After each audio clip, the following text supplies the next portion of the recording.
Bueno, comenzamos ya con este primer bloque de principios fundamentales del método Wyckoff. Y lo primero, lógicamente, tiene que ser empezar a hablar de quién era Richard Wyckoff. Eso es lo que hago en mi libro, por lo menos situarlo y que sepamos de quién estamos hablando. Bueno, Richard Wyckoff fue un americano de finales del siglo XIX, norteamericano, XIX, principios del XX, contemporáneo a figuras como Dixon, J.P. Morgan, Charles Dow. De hecho, los principios de Dow fueron de gran influencia para Richard Wyckoff.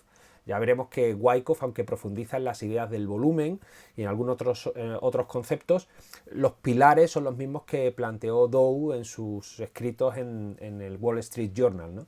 Entonces, bueno, era contemporáneo a esos personajes, también, por ejemplo, de Jesse Livermore, el que, bueno, se le considera el mejor especulador de todos los tiempos, y en aquella época también se le considera como tal. De hecho, Wyckoff reconoce en varias de sus publicaciones que admiraba muchísimo a Jesse Livermore. También está la anécdota de que tuvo la suerte de entrevistarlo para la revista de Wyckoff, que se llamaba The Magazine of Wall Street. Tuvo la suerte de entrevistarlo y, bueno, para él fue un gran logro, ¿no? Bueno, pues como decía, Wyckoff fue un personaje de aquella Norteamérica de finales del 19 y principios del 20. Murió en el 34, después del crack del 29, y bueno, empezó muy joven en el mundo de la bolsa. Empezó como Jesse Livermore, en casas de brokeraje, apuntando cotizaciones y siendo un poco el chico para todo, pero pronto se independizaría, montaría su propia empresa de asesoramiento bursátil y no le fue bien. De hecho, él cuenta que tuvo que varias noches dormir incluso en el suelo de la propia oficina porque no le llegaba ni siquiera para pagar un apartamento, ¿no? El caso es que regresó a Wall Street y tuvo la suerte de hacerlo dentro de grandes firmas de brokeraje.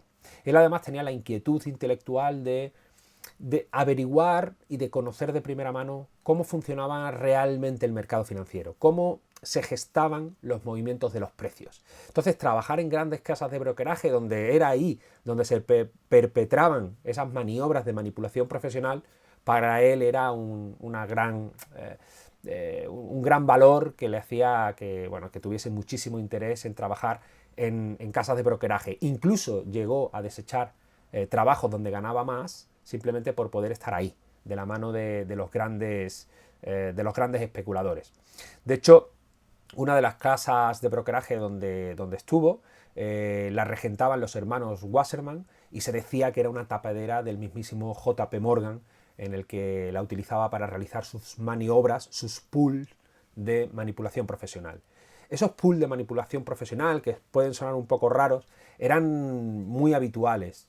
La pregunta que podremos hacernos al final es si esas maniobras de manipulación a día de hoy se siguen gestando.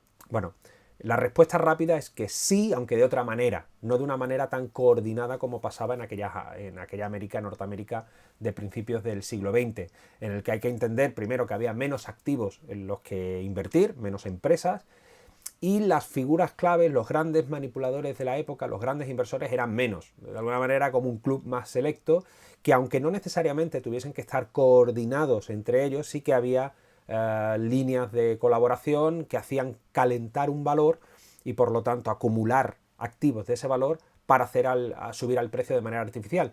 Y cuando el precio ya había subido lo suficiente, vender todos esos activos, normalmente a la masa desinformada, ¿no? al inversor particular que creía que la subida iba a continuar de manera indefinida, le vendían, hacían la distribución de esos activos, ellos ganaban por la diferencia de precios, habían comprado bajo acumulando y soltaban arriba, y el que se quedaba un poco con el muerto era el inversor particular que ya compraba en máximos cuando el precio ya no tenía fuerza para seguir subiendo, ¿no? Y de ahí el precio caía y vuelta a empezar.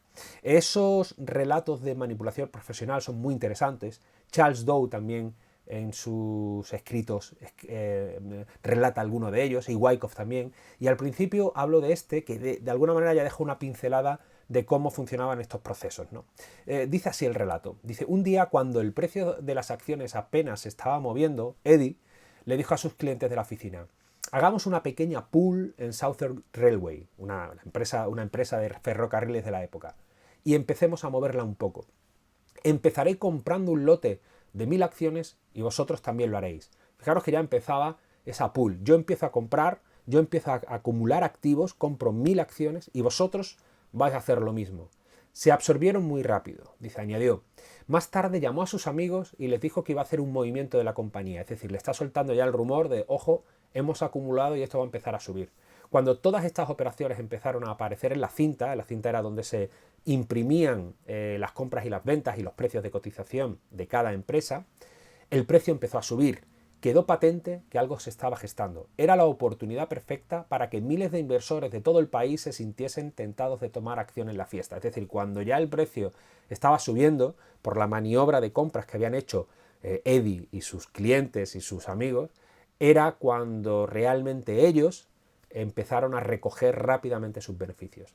Al día siguiente, todos los periódicos amanecieron en portada afirmando que JP Morgan era quien estaba detrás de las compras de Southern Railway.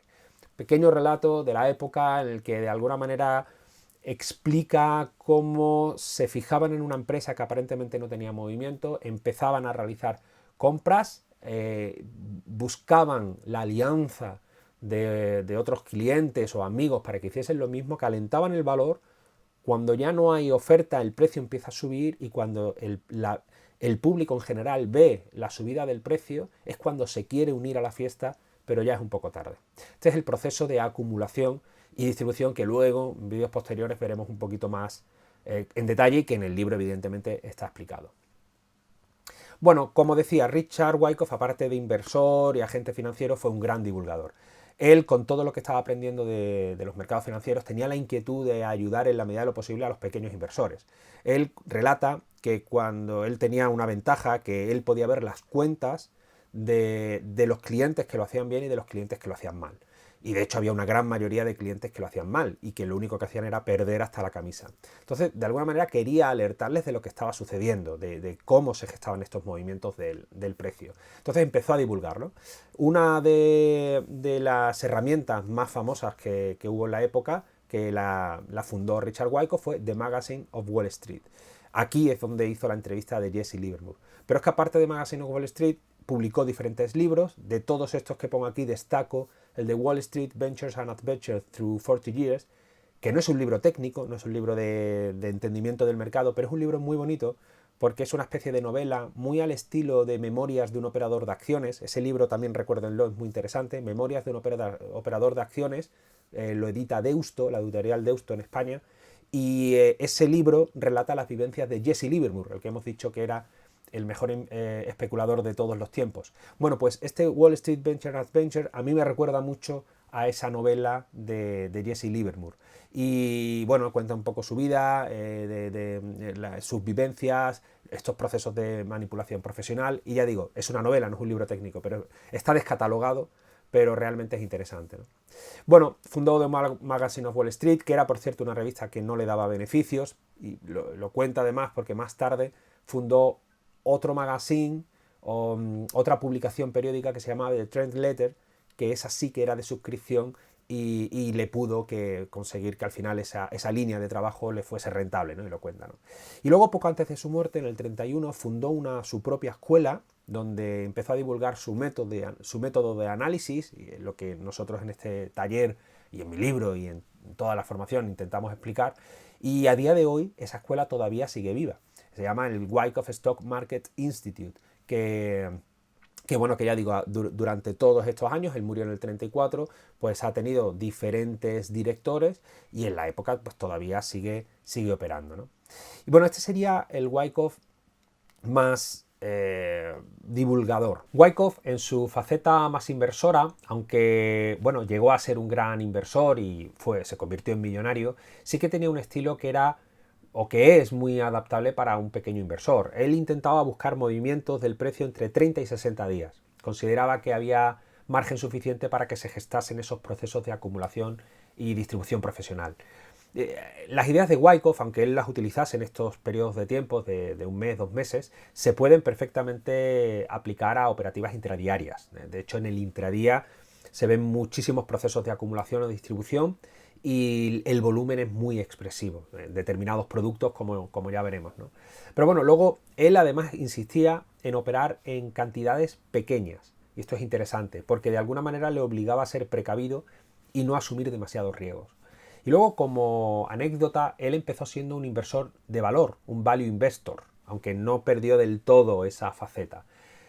La inversión en valor o el value investing está muy lejos de lo que Wyckoff promulgaba y de lo que estamos aprendiendo en este taller. El value investing lo que se fija es en la empresa como negocio, en si esa empresa tiene beneficios consolidados, si tiene poca o mucha deuda, cómo está esa empresa desde el punto empresarial dentro de su propio sector, si tiene una alta rentabilidad, cómo es el equipo directivo, si ese equipo directivo realmente está alineado con los intereses de la empresa y de los accionistas. Es decir, el value investing hace un análisis de tipo fundamental y lo que promulgaba Wyckoff es un análisis de tipo técnico en el que nos basamos en el precio y en el volumen para intentar detectar desequilibrios de la oferta y la demanda y procesos de acumulación o distribución. Por tanto, Wyckoff de alguna manera fue virando de un análisis más fundamental a un análisis más de tipo técnico, aunque tampoco perdió esa esencia de valor con la que empezó. Wyckoff explica cómo se producían estos procesos de acumulación y distribución. En la página 32 del libro lo traigo. Dice, observó cómo estas campañas solían materializarse en 3 fases. Dice, primero, durante algunas semanas se gestaba la acumulación por parte de los inversores profesionales. Luego se desarrollaba un gran movimiento alcista. Y por último, cuando el público ya veía ese gran movimiento alcista y se quería unir a la fiesta, empezaba a comprar. Pero era el profesional el que le daba la contrapartida. Deshacía sus posiciones, así consolidaba el profesional sus beneficios y dejaba encerrado a miles de operadores amateurs que habían comprado en la cima. Wyckoff en sus análisis hacía un análisis que se llama top-down. Empezaba desde lo macro y acababa en lo micro.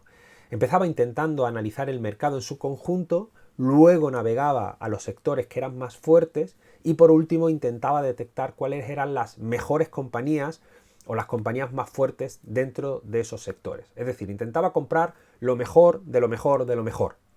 Y hacía lo que se llama un análisis de fuerza relativa. Este concepto de análisis de fuerza relativa no es de Wyckoff, sino es más bien de Charles Dow.